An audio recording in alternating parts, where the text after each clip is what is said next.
Okay, everybody, I will admit to you that this is where your interest and mine both will fade away just a little bit.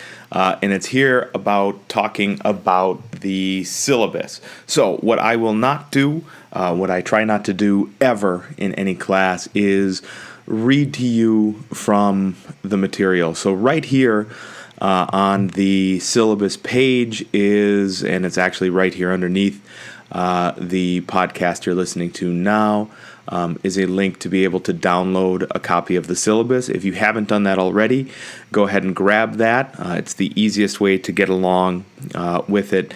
Also, over to the left-hand side, if you look at your Eagle course shell, there is also a copy of the syllabus there that you'll see. You can follow along with either of those. I've had the most success, I guess, with having people follow along with the PDF copy. That way you can go back and forth. And, if you need to listen to anything for whatever reason one more time, you can go back and do so. I'm going to mention it now, and I will mention it again later on, is that as far as the syllabus and the course structure goes, any of the dates you can see right now, right here in the very beginning of class, those are going to be things that are subject to change. I'm trying to keep a little bit of flexibility open so that if we get either bogged down in a piece of material, that we can go back and make sure that we can make it right for everybody, or on the more positive side of things, if I get a lot of interest expressed from you guys on behalf of one piece of material or another, or if we get a valuable kind of a side sortie, a secondary thing that we can go ahead and explore, we'll go ahead and do so. So for the most part, the way the course outline here in the syllabus, the course outline in the Eagle course shell, for the most part, the order of operations there are correct, but the exact due dates on things, especially far afield into October, November, December, or rather far afield into April and May, those are going to be things that probably will shift just a little bit. So again, I'm not going to read to you everything. I'm just going to hit the high notes here. Right there on the very first page, the thing that's going to be of most use to you is the contact information.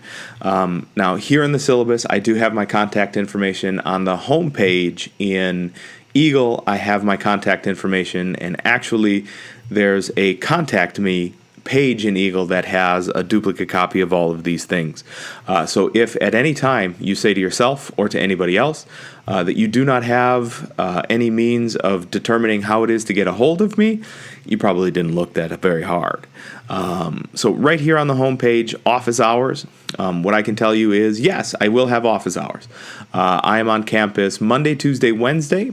What I will not highlight for you right now is what those exact times are. What I can tell you is that after the midterm, my office hours will change.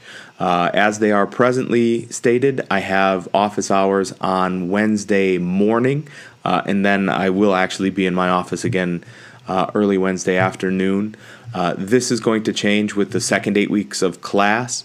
I will have Wednesday afternoon office hours there instead of the Wednesday morning ones.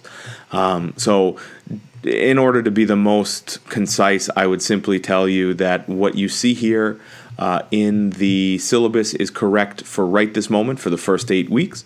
And the homepage, the Contact Me page, and any other references, with the exception of the PDF copy here of this particular syllabus, will be updated after the midterm with my new office hours. To the left thereof, you can actually see my campus phone here. I'm extension 3115. I will tell you that is the least reflexive way to get a hold of me as part of our office protocol here at Rock Valley College. I cannot send my voicemails to my cell phone. So that means if you give me a call, for instance, in the first 3 weeks of class, you give me a call on a Wednesday mid-morning, there's a very, very real possibility that I will not get that message until Monday afternoon.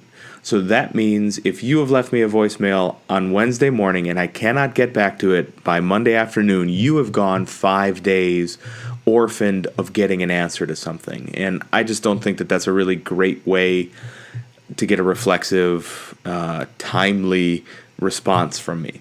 I would much rather have you use my email address, which is e.wolf@rockvalleycollege.edu, as is stated here in the syllabus. I would much rather have you use messages in Eagle. Both of those, my email or Eagle messages, are going to forward out to every device it is that I own. So that's going to go to both of my laptops, both of my desktops. It's going to go to my desktop at work. It's going to go to my phone. It's going to go to my iPad.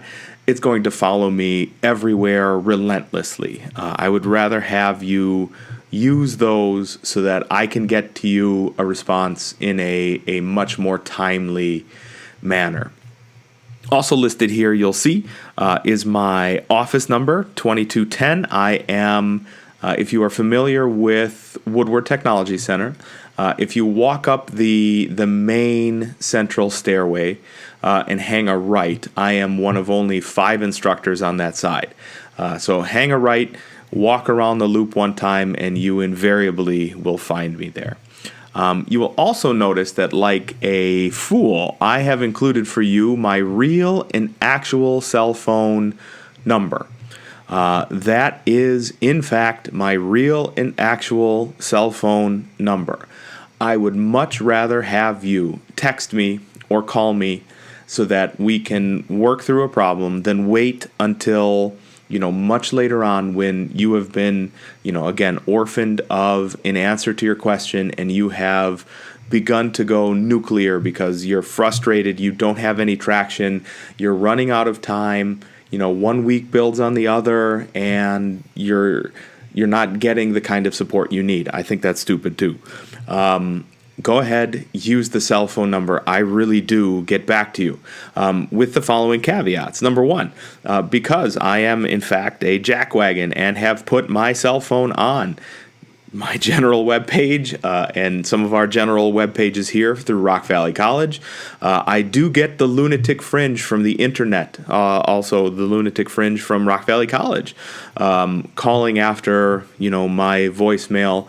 If you do not identify who you are and what class you're in, I will simply assume that if you say, "Hey, this is John," that you are one of the lunatics called John who lives out in the general world that I don't want to get back to. So just let me know who you are so I know I have to actually get back to you, as opposed to not letting me know who you are so that I can ignore you because you're one of the crazy people who calls. I don't need that. Next, I would say also, because if I do not mention this, one of you is going to do it, is keep the phone calls and the text messages to normal human being operating hours. I have a toddler, so that means if you are phoning me after, say, 8 o'clock and you wake the toddler, I have to have swift and terrible justice upon you, and that's going to come in the form of lowered grades for everything from there on out. So you don't want to do that. I don't want to get phone calls at 1, 2, and 3 a.m. If I don't mention that, I have actually gotten phone calls at 1, 2, and 3 a.m. From people who think, yeah, I'm up doing homework, Eric's going to be up too. No, that's not true. I have a household full of people who will be angry at me, and that anger has to transfer to you if you have done so.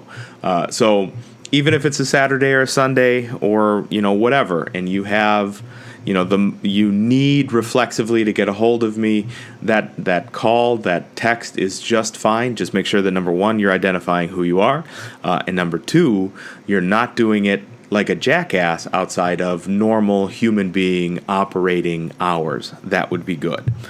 So again, page 1 here on the syllabus, and the very first portion of the home page in our Eagle course shell are ways and times and places to get a hold of me. You should have everything there that you need. On the second page, we have the required reading materials. Yes, you will require the reading material. I will have a bunch of supplemental material here in the Eagle course shell. I make available to you all of the PowerPoints, for example. I have, if we stay the way it is now, there's going to be 31 of these podcasts. If it stays the way it is now, there's 11 videos. All of those are going to be available through the Eagle course shell, but especially here in the first 7 to 9 weeks of class, the homework is going to be reflective of what you see in that textbook. So it's simple program design, a step-by-step approach, 5th edition, which is quite old, Leanne Robertson. You can find this textbook for as cheap as $3.88 through Chegg, through Amazon, through whomever. We have been using this text for a while here on campus at RVC to help drive the cost down. So do go, if you haven't already done so, and get the textbook. Just as an aside, I hear the story all the time like, hey, I didn't buy the textbook because one time I had an instructor who didn't use the text and I ended up wasting $140 or whatever the case may be. That is a bullcrap story that students make up so that they don't have to buy the text, so that they might fool me, the idiot instructor, into not using the book. That's not going to happen. So don't try it. Just a simple aside for you guys. The course grading, you can see that here in a breach for what the percentages are going to be and how the grades will break down. What I can tell you is assignments are 60% of the grade. Quizzes and tests are going to be roughly 20% of the grade, and projects, which are like supersized assignments, are going to be another 20% of the grade. What you will notice is there is no percentage possibility of you not doing one thing and still getting a satisfactory conclusion to the course. You really do need to be on point and fully participating in all 3 of those categories: assignments, quizzes and tests, and projects. We will talk more in depth about them as we get to them, but you will need to be involved in all 3 phases of those to be successful with this course. Next, this should still be page 2, is notification of services for students with disabilities. I will give you the short version of this. Talk to me about it. I will give you the long version of this now. Talk to me about it. Whether or not you have a verifiable disability report that goes through disability services and gets to me, let me know if there's something that I can do to provide for you a better learning environment. Whatever that means, I will try to look into that for you. So if that means hey, I need to listen to the videos 5,000 times, go for it. If that means you're going to want a transcript of something, ask me about them and I will see if I can get those for you. Do not take a back seat to fulfilling your needs in this course or any of the other ones. It is incumbent on you to be proactive, to talk to the instructor, to get what you need. And I mean that whether or not you have support specifically through disability services or not. I am going to do what I can to make this course tailored for you individually. Whatever that means, I'm going to try to do that. So reach out. Let me know that, hey, if you can do this, this is going to support me, whatever this could possibly be. And I will go through and see if that's something I can provide for you. The next piece is the college policy on academic honesty and integrity. Simply stated, that says, don't cheat, Eric's going to find you. And I mean that. Coding, the coding we do here is called pseudocode. And like handwriting, everybody's pseudocode is going to be different. And just like handwriting, it doesn't take long before it is that I recognize what your pseudocode, what your handwriting is going to look like. If that takes, a severe downturn, if that takes a very severe uptick, there's reason there to be maybe not suspicious, but curious at the very least. So don't cheat, I will catch you. That's essentially the academic honesty statement there. Next is the withdrawal policy. I will tell you the withdrawal policy is as follows. Through inactivity or no attendance, I will withdraw you at the midterm only. So that means the following.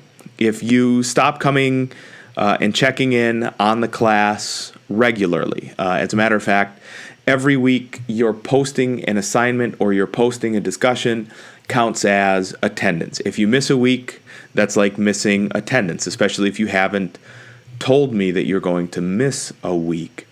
If you miss more than 2 weeks without having made previous arrangements with me, if you miss more than 2 weeks before the midterm, I will simply drop you. If you miss more than 2 weeks over the course of the semester without letting me know, I will simply either drop you or fail you depending on is it before or after the midterm. I really think it is incumbent on you, the student, to drop or to accept failure. It's one of the very, very few things that we ask of you to do, to take responsibility for, is the idea of withdrawing or facing failure. I really, truly believe in strategic withdrawal for whatever reason. If it turns out that you have a change in your schedule that prevents you from dedicating as much time as you would prefer to a course, strategic withdrawal. If you have some kind of life change that necessitates that you spend more time away from the classroom, withdrawal. If you have an epiphany either through, life changes or the material we have here in class that you need to change your major, that's fine. Strategic withdrawal. There's really no reason to fail a course based on kind of your lack of tolerance for going and simply dropping a course. That's incredibly, incredibly short-sighted and frankly a little bit stupid. So the only time it is that I will withdraw you is at the midterm. If it is after the midterm and for whatever reason you need to withdraw, I will not do so for you. So just a warning rather there on the withdrawal, and that is stated here in the syllabus. As we go through the course, this is under assignments, some things to keep in mind. Number one, assigned work is to be completed as individuals unless I give you the all clear to do it in project teams. For the most part, any of the end of chapter exercises you see, I will allow you to do those as project teams so long as you identify who your project teams are. I don't believe that you should be insulated here in logic and design. As a matter of fact, you're not going to be insulated from working with other people to build a solution that works to meet the needs of whatever problem it was that you were sent out to defeat. You're not going to be working by yourself on that. You're going to be working with teams of individuals. So here, in learning to do so, it shouldn't be different than it is in the actual environment that you're going to be working in. So you're going to be working as project teams on things, potentially. But that does not simply mean you get to go out there and slap your name on something that somebody else has created. That's not okay. So where it is that assignments are marked as okay to collaborate, it's perfectly okay to collaborate. On assignments where it's not okay to collaborate, they will be marked as not okay to collaborate. That means do not collaborate. As we go through here, there's just a couple of other noteworthy discussion points here in the syllabus. Everything is handed in through Eagle. That here is also stated. So I do not want something handwritten, slipped under my door, etc. As far as I'm concerned, that is not the way things are to be submitted. Everything is going to be submitted in Eagle as either a Word document or a Google Docs document. And we actually do have a podcast coming down the way here about how to do both of those things with our learning management platform, and that's Eagle. So look for that in the future here if that makes you, uneasy about anything. Attendance, that's the next big one here. Regular attendance through checking in online, which essentially means completing assignments, which essentially means completing discussion posts, is required.